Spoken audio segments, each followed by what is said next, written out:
ইমানকে মজবুত করার মানে হলো আল্লাহর উপর আস্থা রাখা, ডানে বামে যেগুলো দেখি এদেরকে বিশ্বাস না করা।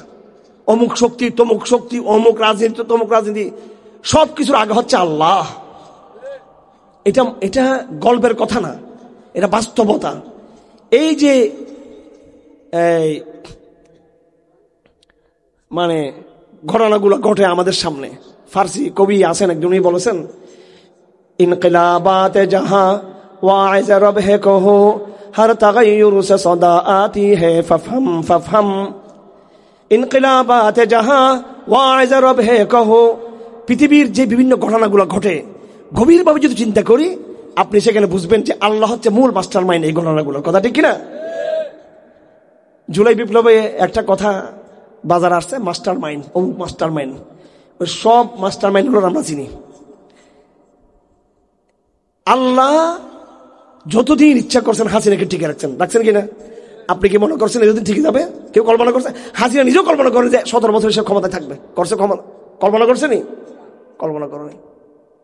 ছাত্ররাও কল্পনা করে নাই। এরা আন্দোলন করছে কোটার জন্য আন্দোলন করছে।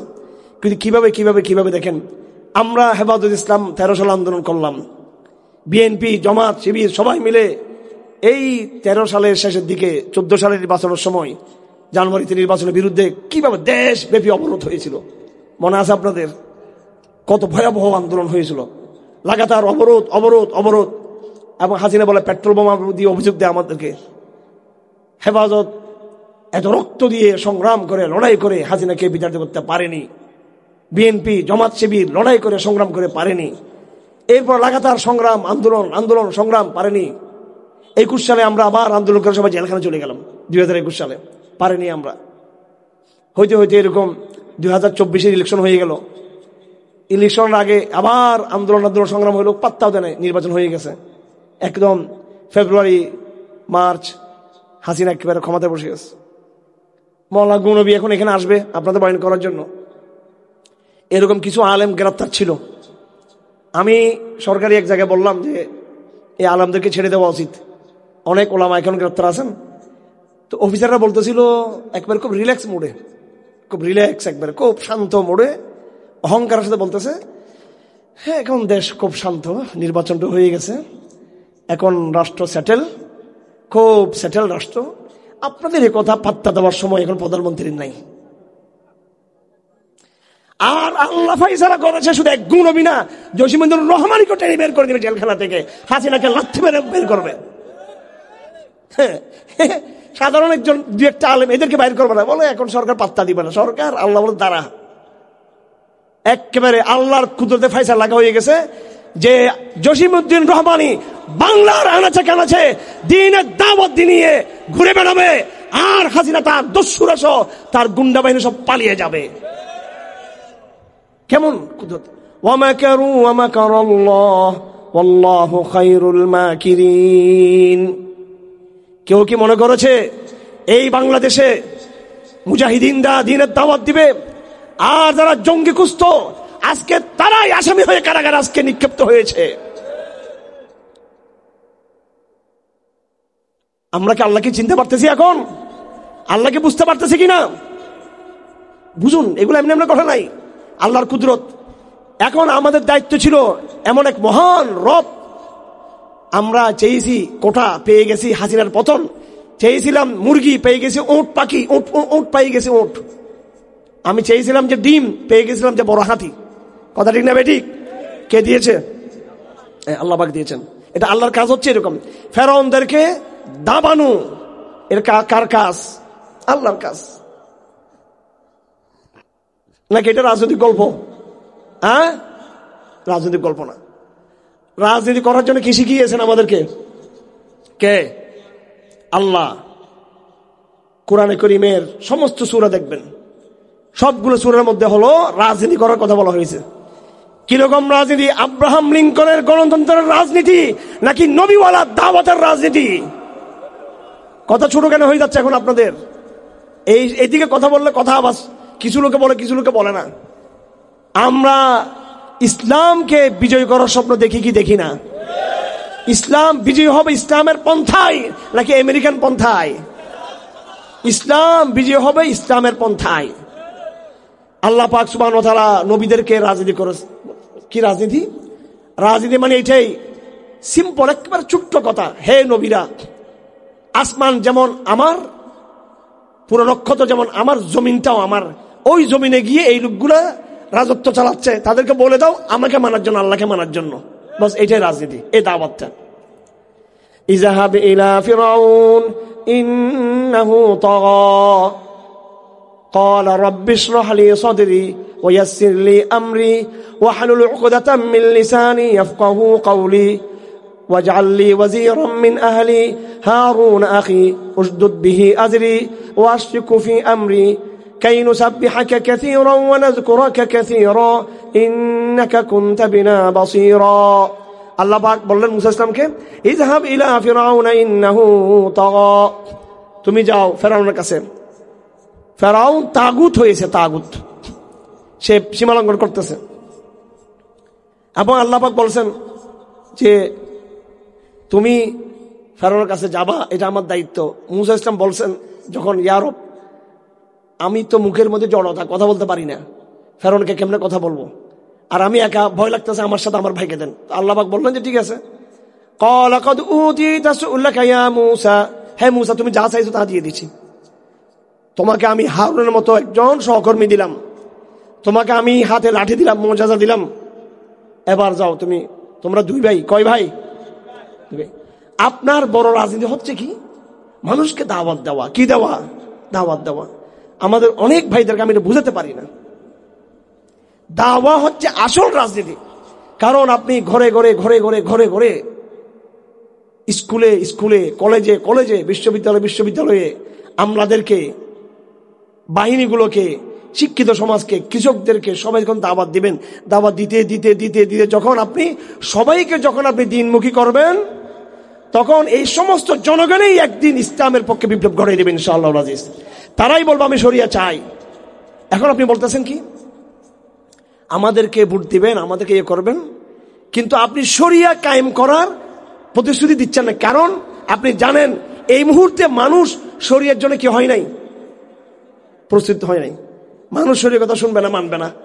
পর্দার বিধান যখন দিবেন, ঢাকা বিশ্ববিদ্যালয়ের সব মেয়েদের পর্দা করতে হবে, সাদা সাদা মিছিল বের করবে, কথা ঠিক না ভাই? ঠিক। মুসলমান মেয়েরাই, নাউজুবিল্লাহ, এই হচ্ছে মুসলমানদের অবস্থা। আপনি যেই বলবেন যে যাকাত আদায় করতে হবে, সবাইকে এক চারি যাকাত আদায় করতে হবে, দেখবেন কিছু লোক বাইরে হয়ে যাবে, বলে এটা বাধ্য করা যাবে না, আমার সম্পদ আমি রাখবো। আপনি যখন ইসলামী, আপনি যখন ক্ষমতায় গিয়ে নামাজ পড়ার জন্য বাধ্য করবেন, একজন রাষ্ট্রপ্রধান, ইসলামী রাষ্ট্রপ্রধান যখন ক্ষমতায় যাবে, সে মানুষকে নামাজ পড়ার জন্য বাধ্য করবে কি করবে না বলেন আপনারা? নাকি আমরা কি বেশি উদারবাদী হতে চাই নাকি? আল্লাহ রসুল কি কট্টরপন্থী ছিল, জঙ্গি ছিল আল্লাহ রসুল? উনি কি বলছেন যে নামাজ পড়তে, জমাতে নামাজ পড়তে মসজিদে যে আসবে না, সে ঘরে পড়তেছে, কিন্তু মসজিদে না আসলে তরুণদেরকে বলবো আমি, তারা লাকড়ি নিয়ে ঘরে আগুন ধরিয়ে জ্বালিয়ে দেওয়ার জন্য। এইটাই ইসলাম। তুমি যেহেতু মুসলমান, তোমাকে ইসলামের সব আইন মানতে হবে। এখন আমাদের দেশের তথাকথিত ভণ্ড প্রগতিশীল সেকুলাররা বলে যে কেউকে বাধ্য করা যাবে না, কেউ কি করা যাবে না, বাধ্য করা যাবে না। ভাই, বাংলাদেশের নাগরিক হিসেবে কেউ কি বাধ্য করা যাবে বাংলাদেশ আইন মানার জন্য? তখন তো বলেন যে একজন নাগরিক হিসেবে আইন মানতে বাধ্য। বাংলাদেশের নাগরিক হিসেবে বাংলাদেশের সমস্ত আইন মানতে যদি বাধ্য থাকে কেউ, তাহলে একজন মুসলমান হিসেবে শরীয়তের সমস্ত আইন মানতে সে বাধ্য থাকবে। এটা কেন আমরা মানুষকে বলতে পারি না? আমরা যখন বলবো কলেজে বিশ্ববিদ্যালয়ে বেপর্দা মেয়েদেরকে অবশ্যই পর্দা করতে হবে, তখন তাদের মধ্যে কেউ কেউ বলবে এটা পোশাকের স্বাধীনতা, যার যার পোশাক সে পরবে। একজন মুসলমানকে সেটা বলার অধিকার রাখে? আইনের সময় বলিয়েন, বলবেন আমি পাকিস্তানি। কেন? বলে যার যার স্বাধীনতা, তার যার যার কথা স্বাধীনতা। ঠিক আছে, আপনি অমুক আইন মানবেন না, তমুক আইন মানবেন না, স্বাধীনতা। দেশীয় জাতীয়তাবাদী আইনের ক্ষেত্রে আপনার পরিচয় বাংলাদেশের নাগরিক, আর নাগরিক হিসেবে ওই দেশের সংবিধান মানতে বাধ্য। আর ইসলামের পরিচয় আসলে তখন এটার কোনো আইনি কোনো ভিত্তি নেই, বলে এটা কালচারাল পরিচয়। আমি বাংলাদেশি, এটা আমার আইনগত পরিচয়, আর আমি মুসলমান, এটা হচ্ছে আমার নাকি এমনে এমনে এমনে পরিচয়। এটাকে এটা কালচারাল পরিচয়, সাংস্কৃতিক পরিচয়। তো বাংলাদেশ একটা সাংস্কৃতিক পরিচয়। বাংলাদেশি বললেই একটা আইন আরোপ হয় আমার উপরে, কথা ঠিক না বেঠিক? বাংলাদেশি বললেই এই দেশের আইনগুলো মানতে আমাকে বাধ্য করা হচ্ছে। হ্যাঁ, আমার পাসপোর্ট লাগতেছে, আমার সবকিছু মানতে মনে চাই বা না চাই মানতে বাধ্য করা হচ্ছে। এটা আইনি ভাষা। বাংলাদেশি পাসপোর্ট এটা আইনি শব্দ, বাংলাদেশি নাগরিক এটা আইনি শব্দ। কিন্তু আমি মুসলিম এটা নাকি আইনি শব্দ না। আমি মুসলিম হইও আমি বেপরদা চলতে পারবো, আমি মুসলিম হইও আমি এই নামাজ না পড়ে থাকতে পারবো, আমি মুসলিম হইও আমি রোজা ভাঙতে পারবো, এটা আমার অধিকার আছে। নাউজুবিল্লাহ মিন জালিক। ডাবল স্ট্যান্ডার্ড, এটাকে কি বলে? Double standard. ডাবল স্ট্যান্ডার্ড মানে হলো দ্বৈত নীতি। দেশের ব্যাপারে এক নীতি, ইসলামের ব্যাপারে আরেক নীতি। এগুলো হচ্ছে একটা ভণ্ডামি। দেশের ব্যাপারে এক নীতি, ইসলামের ব্যাপারে আরেক নীতি, তাহার নামই হলো বর্তমান জমানার ভণ্ডামি। এবং এই ভণ্ডামিকে আল্লাহ পাক সুবহানাহু ওয়া তাআলা কোরআন কারীমে এইভাবে বলছেন, এগুলো কোরআন শরীফ ১৫০০ বছর আগে বলছে যে মুসলমানরা এই ভণ্ডামি করবে। আউযু বিল্লাহি মিনাশ শাইতানির রাজীম। ওয়া মিনান নাসি মান ইয়াকুলু আমান্না বিল্লাহি ওয়া বিল ইয়াউমিল আখির ওয়া মা হুম বিমুমিনিন ইউখাদিউনা আল্লাহ ওয়াল্লাযীনা আমানু ওয়া মা ইয়াখদাউনা ইল্লা আনফুসাহুম ওয়া মা ইয়াশউরুন।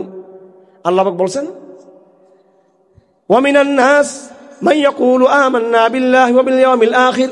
কিছু লোকে বলে আমরা আল্লাহর প্রতি ঈমান এনেছি, কিয়ামতের প্রতি ঈমান এনেছি। আল্লাহ পাক বলেন, ওয়া মা হুম বিমুমিনিন, প্রকৃতপক্ষে তারা কিন্তু ঈমানদার নয়। ইউখাদিউনা আল্লাহ ওয়া রাসূলাহু ইউখাদিউনা আল্লাহ ওয়া রাসূলাহু, তারা আল্লাহকে ধোঁকা দিচ্ছে, রাসূলকে ধোঁকা দিচ্ছে, মুমিনদেরকে ধোঁকা দিচ্ছে। কোরআনে কারীমে একটা সূরা আছে, আগাগোড়া সূরার নাম হচ্ছে সূরাতুল মুনাফিকুন। কি নাম সূরার নাম? কি? সূরাতুল মুনাফিকুন। সূরা মুনাফিক শুরু করছে আল্লাহ পাক কিভাবে দেখেন, আউযু বিল্লাহি মিনাশ শাইতানির রাজীম। ইযা জাকাল মুনাফিকুন ক্বালু নাশহাদু ইন্নাকা লারাসূলুল্লাহ। কি সুন্দর কথা দেখেন, ইযা জাকাল মুনাফিকুন ক্বালু নাশহাদু ইন্নাকা লারাসূলুল্লাহ। যখন মুনাফিকরা তোমার কাছে আসবে তারা বলবে নাশহাদু ইন্নাকা লারাসূলুল্লাহ, হে মুহাম্মদ আপনি আল্লাহর রাসূল। ওয়াল্লাহু ইয়ালামু ইন্নাকা লারাসূলুহু, আল্লাহও জানে হে মুহাম্মদ আপনি আল্লাহর রাসূল। ওয়াল্লাহু ইয়াশহাদু ইন্নাল মুনাফিকিনা লাকাযিবুন। কিন্তু আল্লাহ পাক বলেন মুনাফিকরা যে বলছে আল্লাহ হে নবী আপনি রাসূল, এটা তারা মিথ্যা বলেছে, তারা মুখ দিয়ে বলেছে, অন্তর থেকে তারা সেটা স্বীকার করে না। সূরা মুনাফিক, কোরআন শরীফ আয়াত লম্বা। ইত্তাখাযু আইমানাহুম জুন্নাহ, তারা তাদের কসমকে ঢাল হিসেবে নিয়েছে। কসম কে বলবে? ওয়াল্লাহি তাল্লাহি, কসম খাবে। বর্তমানে আমাদের এই মুসলিম সমাজের সারা দুনিয়াতে একটা সমস্যা হলো কাফেররা আজকে আমাদেরকে ফিলিস্তিনে পিটাচ্ছে, ভারতে পিটাচ্ছে, মায়ানমারে এবং এই যে আমাদের রোহিঙ্গা অঞ্চলে আমাদেরকে মারতেছে, চীনের উইগুরে জিনজিয়াংয়ে আমাদেরকে মারা হচ্ছে, পৃথিবীর দিকে দিকে আজকে আমাদের উপর জুলুম চলতেছে। এটা তো একটা গেল, বাইরের লোকরা কাফেররা অমুসলিমরা আমাদেরকে আঘাত করতেছে। তার চেয়ে বড় সমস্যা হলো আমরা যারা মুসলমান দাবি করি আমরা নিজেরা ইসলামকে মানতে চাই না। আমরা এটা আরো বড় বিপজ্জনক।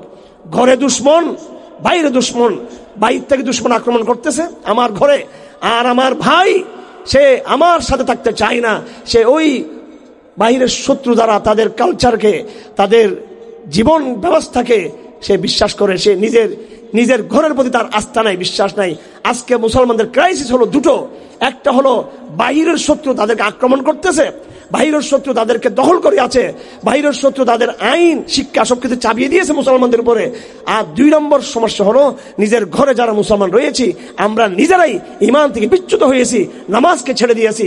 ফজরের নামাজে দেখবো বিশাল মসজিদ, কালকে জুমার দিন দেখবেন আপনাদের মসজিদে ভরে গেছে মানুষ, শত শত মুসল্লি। আর একই দিন জুমার দিনে ফজরের সময় দেখবেন এক কাতার আধা কাতার মুসল্লি আপনার এখানে হবে না। এটা মুনাফিক ফজর, মুনাফিক মুসলমান। আমরা মুনাফিক মুসলমান, নামে ইমানের কথা বলি, নামাজ পড়ি না। মুনাফিক মুসলমান, ইমানের দাবি করি, যাকাত দিই না। আমরা নাউজুবিল্লাহ। আমরা মশলা শিখি না, আমাদের মেয়েরা নামাজ কজা করে, নামাজ পড়ে না। এবং যাদের শিশু বাচ্চা আছে, কোলে বাচ্চা আছে, এরা তো বলে যে আমাদের শাড়ি টাড়ি কাপড় চোপড় নাপাক হয়ে গেছে, বস আর নামাজ পড়া যাবে না। এইভাবে আবার মেয়েদেরকে আমরা জুলুম করি। আমাদের ছেলেরা ভাইয়েরা বোনদের বিয়ে হওয়ার পরে তাদের হক মারি দেয়। আবার এদিকে হাজি সাহেব কিন্তু হক মারে, বোনের হক মারে দেয়, বোনের হক মারা হাজি সাহেব। আপনার পুকুরে আপনার বোনের হক আছে না নাই? হ্যাঁ, আছে না নাই? আমার দাদা, উনি অনেক বড় ব্যক্তি ছিলেন, তো উনি আমাদের বাড়িতে অনেকগুলো পুকুর, আমাদের বাড়িটা বিশাল, পুরো গ্রামটা জুড়ে একটা বাড়ি আমাদের বাঁশখালীতে, সবাই চিনে। এখন আমার দাদা পুকুরের মাছ খায় না। তো পুকুরের মাছ কেন খায় না? বলতেছে এটা আমার দাদা আর আব্বারা যারা জমিদার ছিলেন ওই সময় থেকে তাদের বোনদের কি করা, হক দেওয়া না হওয়া নিয়ে একটা সমস্যা আছে এখানে, এই জন্য পুকুরের মাছ করেন না। বাবার বাড়িতে বিবাহিত মেয়ের ইচ্ছা আছে না নাই? এগুলো আমাদের ছেলেরা দেয়, এগুলো বোনদেরকে দেয় না। না দিলে সেটা গুনাহ করবে। আপনি বলেন যে বোনকে কেন দিব, বোন তো শ্বশুর বাড়িতে পাচ্ছে, শ্বশুর বাড়িতে পাবে, বাবার বাড়িতেও পাবে, ঠিক আছে? হ্যাঁ, আপনি যখন বোনরা যখন দেখবে যে ভাইয়েরা গরিব, ভাইদের কিছু নাই, আর বোনের জামাই পয়সাওয়ালা, তখন বোনদের উচিত ভাইদেরকে সাহায্য করা, সেটা ভিন্ন বিষয়। যাই হোক আমার ভাইরা, সব দিকেই আমরা শরীয়তকে লঙ্ঘন করতেছি, সব দিকে শরীয়ত লঙ্ঘন করতেছি। আমাদের শিক্ষিত সমাজ দাবি করে এরা মুসলমান, মসজিদে দান করে, মাদ্রাসা দান করে, মাহফিলে দান করে।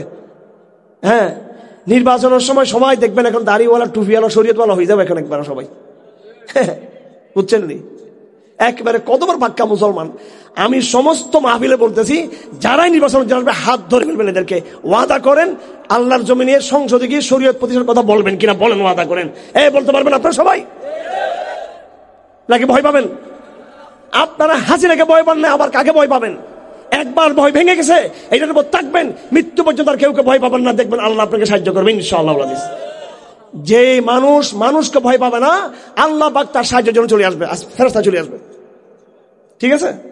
যারাই আসবে এখন ওয়াদা নেবেন যে আপনার টাকার দরকার নাই আমাদের, আপনি গিয়ে আপনার সংসদে গিয়ে আল্লাহর কথা বলবেন, আল্লাহর আইনের কথা বলবেন। এই একটা সুযোগ রাজনীতিবিদদেরকে ধরার, কথা ঠিক না কিনা বেঠিক? যেই দল হোক না কেন এদেরকে এটা বলতে হবে। দুই নৌকাতে পা দেওয়া, কয় নৌকাতে? দুই নৌকাতে পা দেওয়া, এটা ঠিক না। হ্যাঁ, আল্লাহ রাসূল বলেছেন এই হচ্ছে ছাগলের মতো, মুনাফিক ছাগলের মতো। মাসালুল মুনাফিকি কাশাতিল আয়রা, হাদিস। মুনাফিকের উদাহরণ হলো ওই ছাগলের মতো, যে ছাগল পিছে পড়ে আছে, সামনে বকরির পাল, সে একবার এদিকে যায় একবার এদিকে যায়, একবার আমেরিকা একবার ভারত, আর একবার বলতো টুপি টাপি নিয়ে, হুজুর আমি আর ইসলাম, আমরা ইসলামকে ভালোবাসি। হাসিনা এই তামাশা করছে না? করছে। মেকিয়েভেলি একজন দার্শনিক, ইটালিয়ান দার্শনিক, সে একটা বই লিখছে, মেকিয়েভেলি। এই সম্ভবত তার বইটা হচ্ছে দ্য প্রিন্স। এখন এই বইয়ের মধ্যে সে লিখছে, তুমি যদি রাষ্ট্র ক্ষমতায় টিকতে চাও, মাঝে মাঝে তুমি বড় ধার্মিক হয়ে যাবা, মাঝে মাঝে তুমি যখন দেখবা অবস্থা অন্যরকম, একবার ডাইরেক্ট নাস্তিক আল্লাহর গালাগালি শুরু করবা। তোমার টার্গেট ক্ষমতা ধরে রাখা। এটা লেখা আছে, কার বই লেখা আছে? মেকিয়েভেলির বই।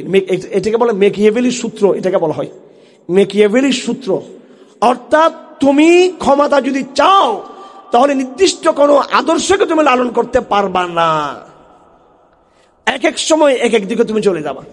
আপনি আমেরিকা দেখবেন, এরা কখনো ফিলিস্তিনকে স্বাধীনতা ঘোষণা করে, আবার ইসরায়েলের সাথে দেখা যায়। এই যে কিছুদিন আগে আমরা খুশি হয়ে গেছি, ব্রিটেন, ফ্রান্স, অমুক তমুক, এরা ফিলিস্তিন রাষ্ট্রকে সমর্থন দিচ্ছে। এই দুষ্টগুলো দেখেন, ওই জনগণের মধ্যে ফিলিস্তিনের পক্ষে জোয়ান আছে, কথা ঠিক না বেঠিক?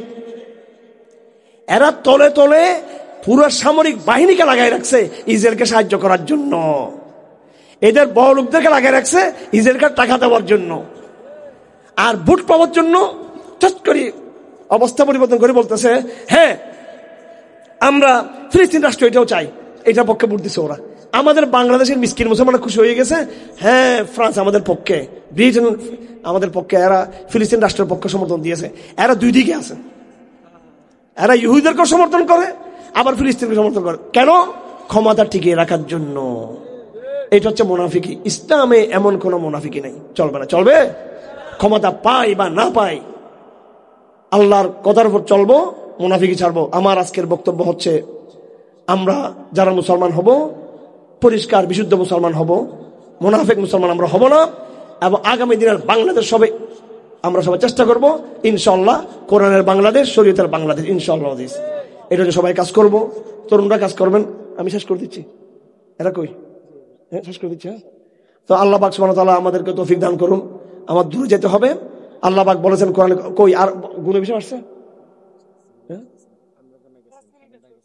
আর 5 মিনিট কথা বলবো? আচ্ছা আমার ভাইরা, আমি শেষ করে দিতে হবে আমাকে, আবার কারো দূরে যেতে হবে। একটা কোরআন শরীফের আয়াত বলে শেষ করে দিচ্ছি। আউযু বিল্লাহি মিনাশ শাইতানির রাজিম, বিসমিল্লাহির রহমানির রহিম।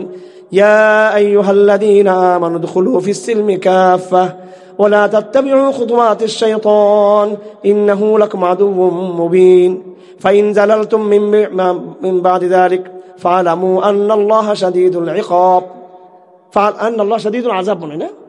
আচ্ছা আমার ভাইরা, আল্লাহ পাক বলতেছেন, ইয়া আইয়ুহাল্লাযীনা আমানু দুখুলু ফিস-সিলমি কাফাহ, হে ঈমানদারেরা, উদখুলু ফিস-সিলমি কাফা, ইসলামে ঢুকলে একটাং ইসলামে আরেকটাং জাহেলিয়াতের আইনে হবে না। ইসলামে ঢুকলে পরিপূর্ণ ইসলামের যুগে ঢুকতে হবে। আমাদের দেশে আমরা যারা ইসলামকে পালন করি, আমরা অর্ধেক ইসলাম মানি আর অর্ধেক ইসলাম কি মানি না। আমরা কথা ঠিক না বেঠিক? আজকের এই মাহফিলের আওয়াজ হচ্ছে আপনাদের প্রতি, এরকম মুনাফিক মুসলমান হওয়া যাবে না। অর্ধেক মানে অর্ধেক না মানা, এটা মুনাফিক মুসলমান। আল্লাহ পাক আমাদের সবাইকে তৌফিক দান করুন। ওয়া মা আলাইনা ইল্লাল বালাগ ওয়া আখিরু দাওয়ানা আলহামদুলিল্লাহি রাব্বিল আলামিন।